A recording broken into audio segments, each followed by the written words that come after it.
What if I told you Canada's youngest workers are quietly rewriting the rules of work and walking away from the traditional 9 to 5 faster than any generation before them?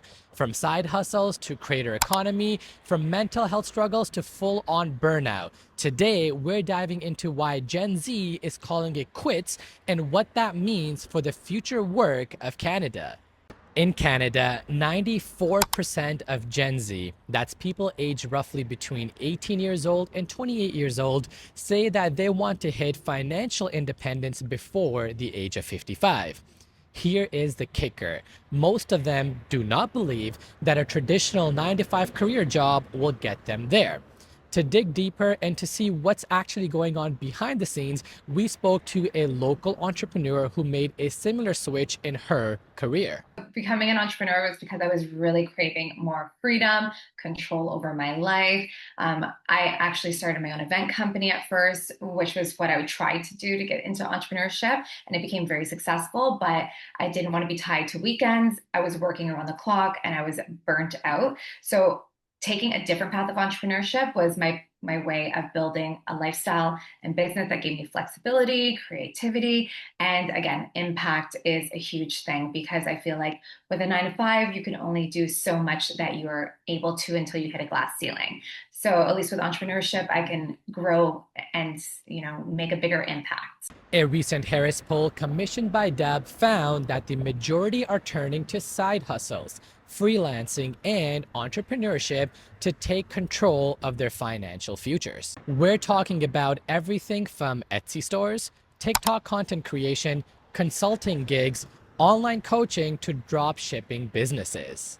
And for many, that moment of realization comes early, especially when their work begins to feel unfulfilling. Help someone go from maybe not being able to show up on camera and then seeing their worth and growing their own successful business and making that impact.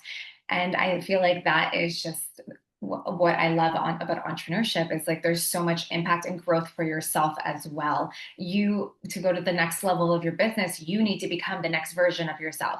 So every time you do that, you're actually able to help more people make that impact because you have learned to do it yourself. One alternative many Gen Z Canadians are chasing is the creator economy, becoming full-time YouTubers, streamers, influencers, or digital entrepreneurs.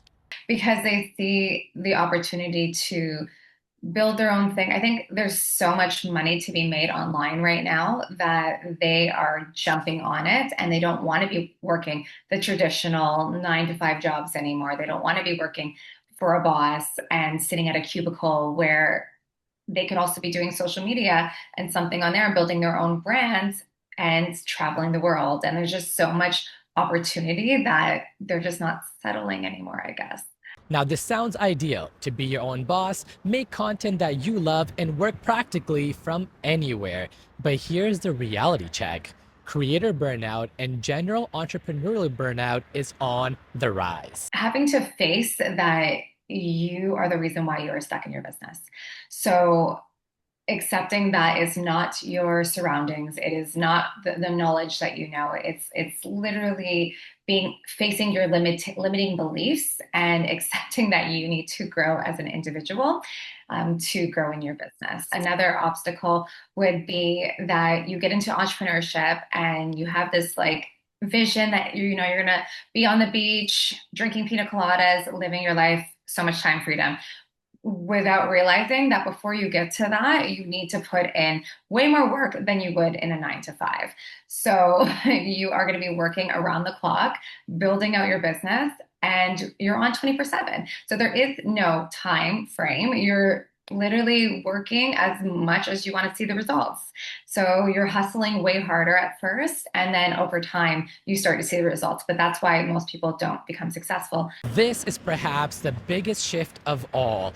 Gen Z does not measure success the way the previous generations did. For boomers, it was job title and pension. For millennials, it's career flexibility and experiences. For Gen Z, however, it's mental health, autonomy, and purpose. First, I'm going to say feel the fear and do it anyways because it's my favorite saying because it's literally like you have to face yourself. You have to face the obstacles that are going to be thrown at you. Nothing is easy to achieve, but it is all worthwhile. You become the best version of yourself by being an entrepreneur, and you get to meet the most incredible humans. So, and make a big impact. So I'm going to say jump into it, find a mentor of somewhere that you want to be. Hire somebody that has the results that you want to achieve and run with it. Just run with it and lead with passion, not money. The Canadian job market is already feeling the impact. Employers are seeing higher turnover rates amongst younger staff. Freelance platforms and gig work are exploding. More startups are being founded by Canadians under the age of 30 than ever before. And here's the big takeaway. This is not just a phase. This is a generational reset. Work is no longer something you give your life to. It's something that fits around your life. So is the narrative that Gen Z is lazy true? It appears it's not even close. They are strategic and they are building a new kind of economy that values freedom over formality. The real question is, will Canada's workplaces evolve fast enough to keep them, or will the 9 to 5 become a thing of the past entirely? We would love to hear your thoughts in the comments below. As always, like, share, subscribe. I'm your host, Moiz Rahman, and inshallah, I'll see you in the next segment.